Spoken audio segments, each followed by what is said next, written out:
The Vice President of the United States has just told the world on live television that the primary objective of a war is to keep petrol cheap at home, not stopping nuclear weapons, cheap gas.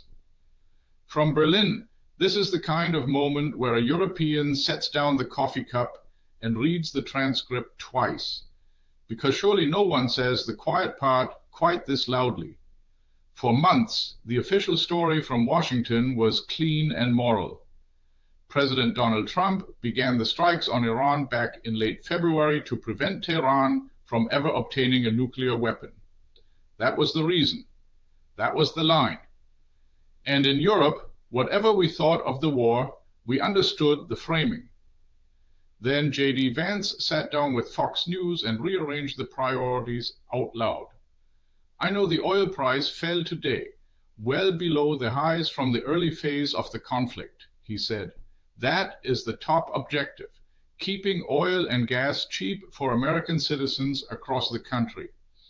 And then, almost as an afterthought, the second objective is, of course, to make sure Iran never obtains a nuclear weapon. Second objective, of course, let that ordering sink in. Now, from the outside, this is refreshing in the way a cold shower is refreshing. Vance has confirmed what critics of American foreign policy have argued for generations and been dismissed as cynics for saying that the moral justification is the packaging and the commodity price is the product. Americans are used to their wars being sold as principle. Rarely does the salesman flip the box over and read the ingredients aloud. Here is the awkward arithmetic, though.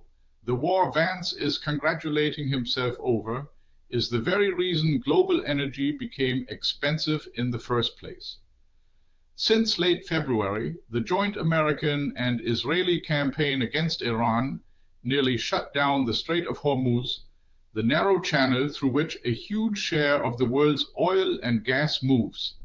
Shipping stalled. Prices for oil, gas, and fertilizer rose across the planet. Not just in Ohio, in Bavaria, in Poland, in every port that imports. So the man is boasting that prices have fallen from the highs of a crisis his own government helped create. It is the arsonist taking a bow because the fire is now only moderately out of control, and it is not over. The strait remains effectively blocked, the reopening still unresolved.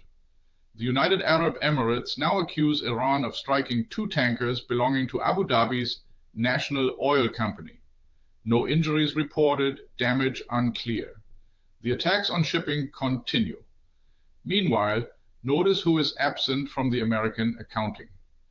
The rest of the world pays the same inflated energy bill, absorbs the same disrupted trade, and gets none of the political credit Vance is claiming.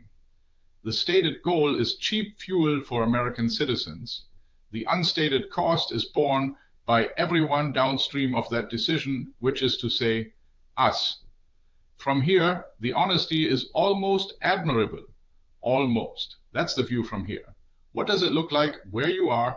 Drop it in the comments and subscribe for the perspective American media won't give you.